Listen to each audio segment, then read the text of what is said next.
திமுகவில் இணைந்தது தேமுதிக. எத்தனை சீட் தெரியுமா? முதல்வர் அறிவிப்பு. அதாவது என்டிஏ கூட்டணிக்கு வராத கட்சிகளுக்கு மிரட்டல் விடுக்கப்படுகிறதா என்ற செய்தியாளர்கள் கேள்விக்கு பதிலளித்துள்ள தேமுதிக பொதுச் செயலாளர் பிரேமலதா விஜயகாந்த், இது கேப்டன் கட்சி, யாரும் எதுவும் செய்ய முடியாது, மிரட்ட முடியாது என கூறியுள்ளார். மேலும் திமுகவின் 5 ஆண்டு காலத்தில் 50% நல்லது நடந்து இருக்கிறது என்றார். தேசிய முற்போக்கு திராவிட கழகம் கட்சியின் பொதுச் செயலாளர் பிரேமலதா விஜயகாந்த் தமிழகம் முழுவதும் உள்ளம் தேடி இல்லம் நாடி என்ற தலைப்பில் பிரச்சாரம் மேற்கொண்டு வருகிறார். அதன் ஒரு பகுதியாக இன்று தூத்துக்குடியில் பிரச்சாரத்தை மேற்கொள்ள இருக்கின்றார். இதில் கலந்து கொள்வதற்காக சென்னையில் இருந்து விமானம் மூலம் தூத்துக்குடி வாகைக்குளம் விமான நிலையம் வருகை தந்த அவர் செய்தியாளர்களை சந்தித்தார். அப்போது அவர் கூறுகையில், கன்னியாகுமரி, தூத்துக்குடி, திருநெல்வேலி, தென்காசி, விருதுநகர் ஆகிய மாவட்டங்களில் பிப்ரவரி 3ஆம் தேதி வரைக்கும் சுற்றுப்பயணம் இருக்கிறது. கூட்டணி குறித்து கூறுவதற்கு நேரம் இருக்கிறது. பிப்ரவரி 20ஆம் தேதிக்கு பின்புதான் தேர்தல் தேதி அறிவிக்க இருக்கிறது. அதனால் உரிய நேரத்தில் நல்ல முடிவை எடுத்து தலைமை கழகத்தில் அறிவிப்பேன். தேசிய முற்போக்கு திராவிட கழகத்திற்கு எதிர்காலத்தில் எந்த கூட்டணி நல்லதோ, மாவட்ட செயலாளர்கள், கழக நிர்வாகிகள் யாரை அதிகம் விரும்புகிறார்களோ, தேமுதிகவிற்கு எதிர்காலத்திற்கு எது நல்லதோ அந்த வகையில் தாயாக இருந்து தமிழகத்தை கட்டி காக்க வேண்டிய மிகப்பெரிய பொறுப்பு என்னுடையது. இந்த கடமையை கேப்டன் கையில் கொடுத்து இருக்கிறார். சரியான நேரத்தில் அறிவிப்பேன். பிரதமர் அவருடைய கூட்டணி கட்சி மாநாட்டில் கலந்து கொள்ள வந்திருக்கின்றார். அவருடைய கூட்டணி சார்பாக பங்கேற்று இருக்கின்றார். அது குறித்து நான் ஒன்றும் சொல்ல முடியாது. என்டிஏ கூட்டணிக்கு வராத கட்சிகளுக்கு மிரட்டல் விடுக்கப்படுகிறதா என்ற செய்தியாளர்கள் கேள்விக்கு, இது கேப்டன் கட்சி, யாரும் ஏதும் பண்ண முடியாது, மிரட்ட முடியாது. அவர்களுக்கென்று கட்சி இருக்கிறது, தொண்டர்கள் இருக்கிறார்கள். எந்த கட்சிக்கு எது நல்லதோ அதை அவர்கள் முடிவு எடுப்பார்கள். எடப்பாடி, டிடிவி தினகரன் ஒன்று சேர்ந்துள்ளார்கள். இது குறித்து செய்தியாளர்கள் கேள்விக்கு நான் பதில் கூற முடியாது. அவர்கள் இருவரும் சேர்ந்துதான் சொல்ல முடியும். அதுதான் சரியா இருக்கும். நான் பதில் கூற முடியாது. தேமுதிக மாநாடு பிரம்மாண்ட வெற்றி. ஒட்டுமொத்த மக்களின் ஆதரவோடு கழக தொண்டர்கள், நிர்வாகிகள் மிகப்பெரிய உதவியால் வெற்றி பெற்று இருக்கிறது. அந்த மாநாடு மதுரை மாநாட்டிற்கு இணையாக பேசப்படுகிறது. தமிழ்நாட்டில் நடக்கும் அனைத்து மாநாடும் பெஸ்ட் தான். விஜய் படத்திற்கு தொடர்ந்து இடையூறுகள் கொடுத்து வருவது பாஜகவா என செய்தியாளர்கள் கேள்விக்கு, சட்டம் தன் கடமையை செய்யும். அரசியலுக்காக செய்கிறார்களா, படத்தின் ஏதேனும் இருக்கிறதா என்ற உரியவரான விஜய்தான் பதில் சொல்ல வேண்டும். சட்டம் தன் கடமையை செய்யும். அதைத்தான் நான் சொல்கிறேன். விஜய் கூப்பிட்டு பிரஸ் மீட் நடத்த வேண்டும். நான் ஆவலோடு இருக்கின்றேன். திமுக 5 ஆண்டு கால திட்டங்கள் நிறைவேற்றவில்லை என்று மக்களிடம் கருத்து இருக்கிறது. பல தடவை எந்த மார்க் என்று நான் கூறியிருக்கின்றேன். 50% நல்லது நடந்து இருக்கிறது. நடக்க வேண்டியது இருக்கின்றது. எல்லா காலத்திலும் போராட்டம் இருக்கத்தான் செய்கின்றது. இடைநிலை ஆசிரியர்கள், சத்துணவு ஊழியர்கள், செவிலியர்கள் எல்லோரின் கோரிக்கைகள் நிறைவேற்ற வேண்டும் என்றார் பிரேமலதா விஜயகாந்த். இந்த நிலையில் அதிமுக பாஜக கூட்டணியில் பாமக மற்றும் தேமுதிக இணைவது தொடர்பாக ஒரு வாரத்தில் பதில் தெரியும் என்று பாஜக மாநில தலைவர் நயினார் நாகேந்திரன் தெரிவித்துள்ளார். இது தொடர்பாக அவர் திருநெல்வேலியில் செய்தியாளர்களிடம் கூறியதாவது, செங்கல்பட்டு மாவட்டம் மதுராந்தகத்தில் தேசிய ஜனநாயக கூட்டணியில் பொதுக்கூட்டம் மாநாடு போல நடைபெற்றிருந்தது.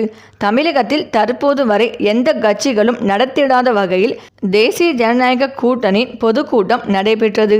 தமிழகத்தில் உறுதியாக தேசிய ஜனநாயக கூட்டணி ஆட்சி அமையும். தேசிய ஜனநாயக கூட்டணியில் தேசிய முற்போக்கு திராவிட கழகம் மற்றும் ராமதாஸ் தலைமையிலான பாமக ஆகிய கட்சிகள் இணைவது குறித்து ஒரு வாரத்தில் பதில் கிடைக்கும். தமிழகத்தில் கடந்த 5 ஆண்டு கால திராவிட முன்னேற்ற கழக ஆட்சியின் பொய்யான வாக்குறுதிகளை முதல்வர் மு.க. ஸ்டாலின் வெளியிட்டுள்ளார். இதில் நீட் தேர்வு ரத்து, சொத்து வரி உயர்த்தப்படாது என்று கூறிய திமுக அரசு 3 மடங்கு சொத்து வரியை உயர்த்தியது. இதேபோல் மின்சார கட்டணமும் கடுமையாக உயர்த்தியது. மாதந்தோறும் மகளிருக்கு 1000 கொடுத்தாலும் மக்களுக்கு பெரிய அளவிலான சுமை கொடுக்கப்பட்டுள்ளது. கடந்த 2 ஆண்டுகள் பொங்கல் பண்டிகைக்கு ரொக்க பணம் கொடுக்காத போது இந்த ஆண்டு மட்டும் பொங்கல் பரிசு வழங்கியது எதற்காக? தேர்தல் தோல்வி பயத்தினாலேயே பொங்கல் பரிசு ரொக்க பணம் வழங்கப்பட்டுள்ளது. கடந்த சட்டமன்ற தேர்தலின் போது பழைய ஓய்வூதிய திட்டம் அமல்படுத்தப்படும் என்று திமுக தலைவர் அறிக்கையில் தெரிவித்திருந்தது. ஆனால் கடந்த 5 ஆண்டு காலமாக அந்த வாக்குறுதியை நிறைவேற்றாமல் காலம் கடத்திவிட்டு வருகிற ஜூன் மாதம் அமல்படுத்தப்படும் என்று முதல்வர் கூறியுள்ளார். பாரதிய ஜனதா கட்சியின் அதிமுக அடிமையாக இருக்கிறது என்று கூறுவதில் அர்த்தமில்லை. அப்படி அடிமையாக இருந்திருந்தால் கடந்த மக்களவைத் தேர்தலின் போது பாஜகவுடன் கூட்டணி அமைத்திருக்க வேண்டும். காங்கிரஸ் உள்ளிட்ட கட்சிகள் தான் திமுக அடிமையாக வைத்துள்ளது. பிரதமர் நரேந்திர மோடி எந்த நாடுகளுக்கு சென்றாலும் அங்கு தமிழை பற்றி பேசி வருகிறார். திருக்குறளை 23 மொழிகளில் மொழிபெயர்ப்பு செய்து அறிவித்துள்ளார். பனாரஸ் பல்கலைக்கழகத்தில் தமிழ் மொழிக்கு இருக்கை வழங்கப்பட்டுள்ளது. இந்திய தேர்தல் ஆணையம், சிபிஐ, அமலாக்கத்துறை உள்ளிட்ட அமைப்புகளுக்கு பாரதிய ஜனதா கட்சிக்கும் தொடர்பு கிடையாது. இதில் ஏதேனும் குறைபாடு இருந்தால் சம்பந்தப்பட்ட அமைப்புகளிடம்தான் கேட்க வேண்டும். தமிழக வெற்றி கழகத்தின் தலைவர் விஜய் அழுத்தம் இருப்பதாக கூறியது எதன் அடிப்படையில் கூறினார் என்பது தெரியவில்லை என்று தெரிவித்துள்ளார். இந்த நிலையில் குடியரசு தினத்தை முன்னிட்டு தமிழ்நாடு ஆளுநர் RN ரவி அளித்த தேநீர் விருந்தில் பாஜக, அதிமுக, தமிழ் மாநில காங்கிரஸ், தேமுதிக உள்ளிட்ட கட்சிகள் பங்கேற்றனர். இந்த தேநீர் விருந்தில் பங்கேற்றிருந்த பாஜக தலைவர் நயினார் நாகேந்திரன், தேமுதிக LK சுதீஷ் ஆகியோர் தனியே சந்தித்து பேசியுள்ளனர். தமிழ்நாடு சட்டமன்ற தேர்தலுக்கு திமுக தலைமையிலான கூட்டணியும் அதிமுக தலைமையிலான கூட்டணியும் அமைந்து தேர்தல் பணிகள் மும்முரமாக நடந்து வருகிறது. இந்த நிலையில் யாருடன் கூட்டணி என்பது குறித்து தேமுதிக ஆலோசித்து வருவதாக அக்கட்சி பொதுச் செயலாளர் பிரேமலதா விஜயகாந்த் தெரிவித்து வருகிறார். இதற்கிடையில் நயினார் நாகேந்திரன் மற்றும் LK சுதீஷ் சந்திப்பு பெரும் கவனம் பெற்றது. தொடர்ந்து தேநீர் விருந்து முடிந்து வெளிவந்த LK சுதீஷ் செய்தியாளர்கள் கேள்விக்கு பதில் அளிக்காமல் சென்றார். அதே சமயம் பாஜக தமிழ்நாடு தலைவர் நயினார் நாகேந்திரன் செய்தியாளர்களை சந்தித்து பேசினார். செய்தியாளர்கள் சந்திப்பில் நயினார் நாகேந்திரன் தெரிவித்ததாவது: தேநீர் விருந்துக்கு வந்த GK வாசன், ஜெயக்குமார் ஆகியோருடன் நான் தனித்தனியாக பேசினேன். LK சுதீஷ் என் கல்லூரி நண்பர். அந்த அடிப்படையில் அவருடன் பேசியிருந்தேன். மற்றபடி இந்த சந்திப்பில் அரசியல் எதுவும் பேசவில்லை என தெரிவித்தார் நயினார் நாகேந்திரன். மேலும் 2026 தமிழக சட்டமன்ற தேர்தலுக்கான கூட்டணி கணக்குகள் சூடுபிடித்துள்ள நிலையில் அதிமுக கூட்டணியில் இந்திய உழவர் உழைப்பாளர் கட்சி புதிதாக இணைந்துள்ளது. சென்னை பசுமை வழிச்சாலை இல்லத்தில் அதிமுக பொதுச் செயலாளர் எடப்பாடி பழனிசாமியை இன்று நேரில் சந்தித்த அக்கட்சியின் மாநில தலைவர் வெள்ளவலம் K மணிகண்டன் வரும் சட்டப்பேரவைத் தேர்தலில் அதிமுகவிற்கு தனது முழு ஆதரவை தெரிவித்துள்ளார். கடந்த தேர்தல்களில் பல்வேறு நிலைப்பாடுகளை எடுத்திருந்த இக்கட்சி தற்போது விவசாயிகளின் நலன் கருதி அதிமுகவுடன் கைகோர்த்துள்ளது. இந்த சந்திப்பின் போது தமிழக விவசாயிகளின் வாழ்வாதார பிரச்சினைகள் மற்றும் பல்வேறு நீண்டகால கோரிக்கைகள் அடங்கிய மனு ஒன்றையும் எடப்பாடி பழனிசாமியிடம் அவர் வழங்கினார்.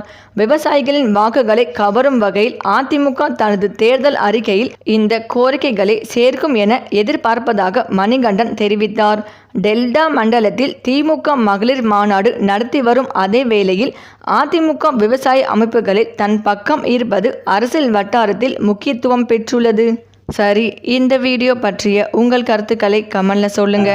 மேலும் இந்த வீடியோ உங்களுக்கு பிடித்திருந்தால் லைக் பண்ணுங்க, ஷேர் பண்ணுங்க, மறக்காம நம்ம சேனலை சப்ஸ்கிரைப் பண்ணிக்கோங்க. நன்றி.